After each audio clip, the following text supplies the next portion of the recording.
écoutez très bien, le général nigérien, c'est-à-dire Tiani, a également fait plusieurs allers-retours discrets à Lomé dans un avion mis à sa disposition par le Togo. Au lendemain du coup d'État qui avait renversé Bazoum en juillet 2023, Faure Gnassingbé avait été l'un des premiers chefs d'État de la communauté économique des États de l'Afrique de l'Ouest à prendre contact avec le nouveau chef de la junte.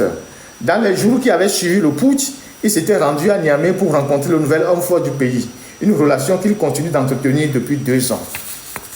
Ça aussi, c'est une information que j'ai tenu à partager avec vous pour que vous compreniez les dessous des tables qui se jouent dans la région et le rôle que Faure joue dans cette région-là entre les 3 pays sahéliens qui sont dans l'AES et les autres pays avec qui les gens de l'AES sont en difficulté.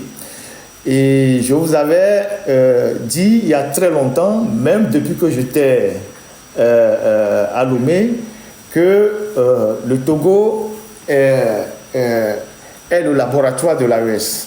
Quand j'avais dit ça, il y a eu une déferlante d'attaques, d'insultes et tout ça. Personne ne m'a jamais dit comment tu le sais, comment tu prends tes informations. J'ai toujours insisté là-dessus. Mais bon, les gens, ils ont déjà des idées préconçues.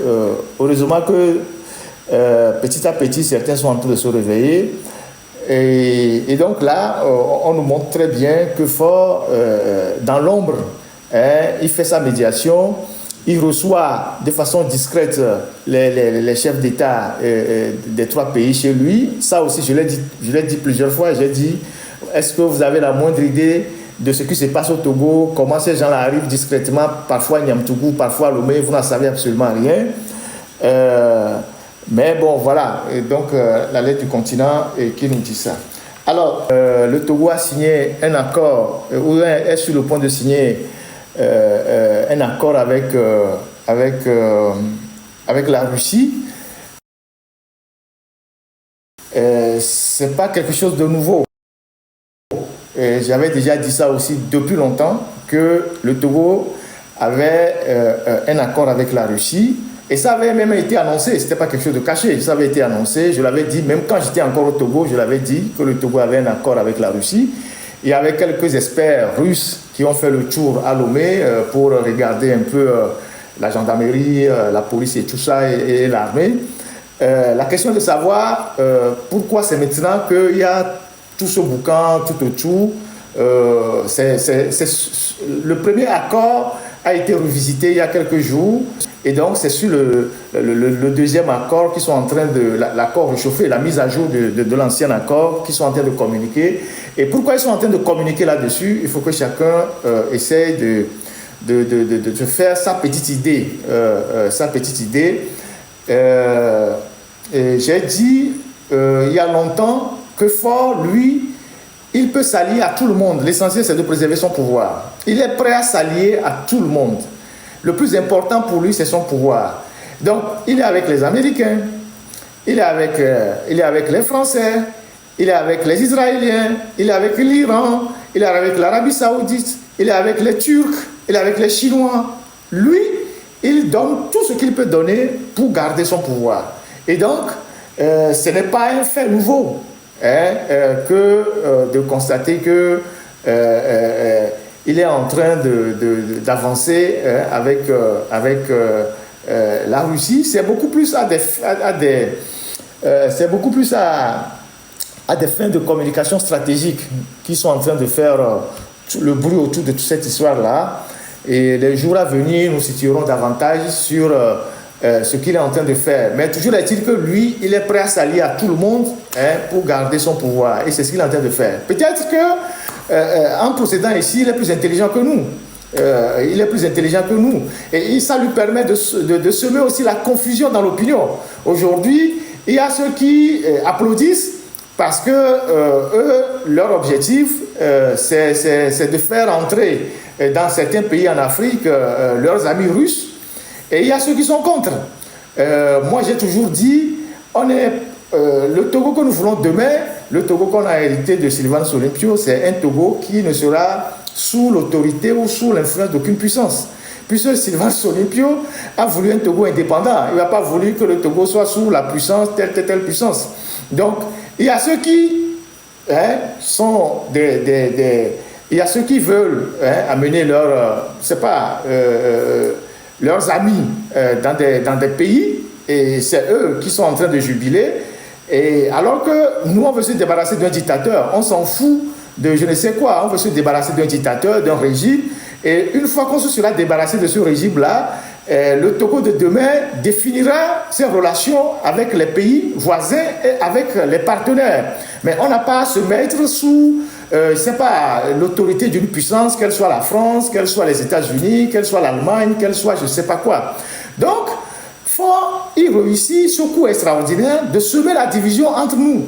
D'abord, ils ont utilisé l'AES pour semer la division entre nous. Donc les gens se sont battus pendant 2 ans à défendre l'AES, à insulter tous ceux qui leur disaient faites attention, on est dans une grande manipulation. Aujourd'hui, ces gens-là sont en train de se réveiller en voyant la position des gens de l'AES contre nous, notre combat. Vous savez qu'il y a des jeunes burkinabés qui sont arrivés à Lomé, qui ont pris beaucoup d'argent, qui ont créé des panels pour dire que oui, que c'est la France qui est derrière la révolte qui était en cours. La même France qui finance tous les projets aujourd'hui au Togo. Les projets de Fonya Simbe, on en parlera tout à l'heure. L'hôpital, tout ça là, c'est la France qui finance tout ça. Et donc, ils sont venus à Lomé, ils ont pris des sous, ils ont animé des panels pour dire oui, la révolte de la jeunesse togolaise, c'est la France qui veut déstabiliser fort. Et donc, ils ont réussi par un coup de manipulation terrible à nous opposer entre nous, à nous éloigner des choses les plus importantes. Parce que, voilà, le débat, c'était qui est pour AES, qui est contre AES. Alors que le débat n'est pas là. Aujourd'hui, c'est la même chose avec la Russie. Parce qu'ils savent qu'il y a des gens, leur objectif, c'est d'amener la Russie en Afrique. Et ils sont payés pour ça. Il y a des gens qui sont sur des activistes, leur objectif, c'est de faire venir la Russie en Afrique. C'est des VRP de la Russie. Et donc, aujourd'hui, ces gens-là, leur objectif, en réalité, ce n'est pas de faire partie des dictateurs. Une fois qu'un dictateur signe un accord avec la Russie, ils sont contents. Parce que eux, leur objectif, c'est ça. Alors que nous, notre objectif, c'est de nous débarrasser d'une dictature et de redéfinir nos relations avec toutes les puissances. Toutes les puissances. Toutes les puissances. Et je vais vous rappeler un truc. En 1963, quand Sylvanus a été assassiné, vous savez que Sylvanus, il était libéral. Il a fait la London School of Economy et tout ça, il était un très grand libéral. Et Sylvanus et Nkrumah, c'était toujours à couteau tiré. Au point que quand Nkrumah est arrivé à Lomé en 1962, c'était une tension terrible. Les histoires que vous voyez autour de la frontière à Plaou, là, ça ne date pas d'aujourd'hui, ça date même avant les indépendances. Et donc, quand Nkrumah est arrivé à Lomé, c'était une visite d'État, mais c'était une visite très tendue. Et donc, Nkrumah qui était de tendance plus ou moins communiste, Sylvanus qui était libéral, il y avait une certaine rivalité entre les deux, qui étaient d'ailleurs panafricanistes, et il y avait des gens au Togo qui étaient communistes qui renseignaient Nkrumah. Et donc, quand Sylvanus a été assassiné, il y a une note qui a été adressée à toutes les ambassades pour assister aux obsèques de Nkrumah et de Sylvanus Olympio. L'ambassadeur de l'Union soviétique à l'époque à Lomé, il a refusé de rendre hommage à Sylvanus Olympio. C'est dans les archives. Et l'ambassade de l'Union soviétique à l'époque était, je pense, à Hankope, pas trop loin de l'église des franciscains, quelque part dans une villa là-bas. Donc, pourquoi, face à ce drame qui a touché notre pays, l'ambassade de l'URSS à l'époque a refusé de rendre hommage à Sylvanus Olympio? C'est dans les archives. Je l'ai lu, les archives déclassifiées. Donc, c'est pour vous dire qu'il faut qu'on fasse très attention. Le Togo que nous voulons demain, c'est un Togo qui n'est sous la coupole d'aucune puissance, qu'elle soit l'Allemagne, la France, les États-Unis. Que les Togolais s'approprient leur pays. Que les Togolais s'approprient leur pays, qu'ils le gèrent comme bon leur semble, qu'ils définissent les nouvelles relations qu'ils vont avoir avec telle ou telle puissance. C'est ça le combat que les gens mènent. C'est ça le combat que les Togolais mènent. Les Togolais ne mènent pas un combat pour sortir le Togo sous l'influence de la France, pour aller le mettre sous l'influence des Américains, sous l'influence des Russes, sous l'influence des Chinois, sous l'influence des Turcs. Non. Si nous voulons être libres, on ne va pas changer de maître. Quand vous changez de maître, vous n'êtes pas libre. C'est ce combat-là que les Togolais mènent. Et c'est comme ça que moi je conçois les choses. Donc, moi je ne suis pas là pour chasser une puissance et ramener une autre puissance dans notre pays.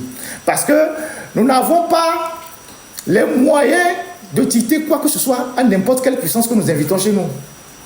Nous n'avons ni les moyens militaires, ni la puissance économique, aucun moyen. Nous n'avons aucun moyen pour imposer à qui que ce soit les puissances que nous invitons chez nous. Pour le moment, on n'en a pas. Si nous faisons venir les Français, ils nous dicteront ce qu'ils veulent. Si nous faisons venir les Russes, ils nous dicteront ce qu'ils veulent. Aucune des puissances n'est là pour nos beaux yeux. Ils sont là pour leurs intérêts. C'est ça la réalité. Donc, les histoires de coopération gagnant-gagnant, ça n'existe nulle part. Ça n'existe dans aucune théorie de relations internationales. Relations gagnant-gagnant, ça n'existe nulle part. Si vous êtes faible, les forts vont vous dominer. C'est ça. Si vous êtes faible, les forts vont vous dominer. C'est le réalisme de Hans Mongertau. Si vous êtes faible, les forts vont vous dominer. Donc, les histoires de relations gagnant-gagnant, que oui, on va faire avec la Chine, parce qu'ils sont plus compréhensibles. Ils vont venir piller votre or, piller vos phosphates, piller toutes vos richesses, ils vont partir. Parce que vous n'avez rien à leur imposer. Vous n'avez aucun moyen de leur imposer quoi que ce soit. Parce que vous êtes faible en termes de puissance militaire, vous êtes faible économiquement, vous êtes faible en termes d'organisation. C'est ça la réalité.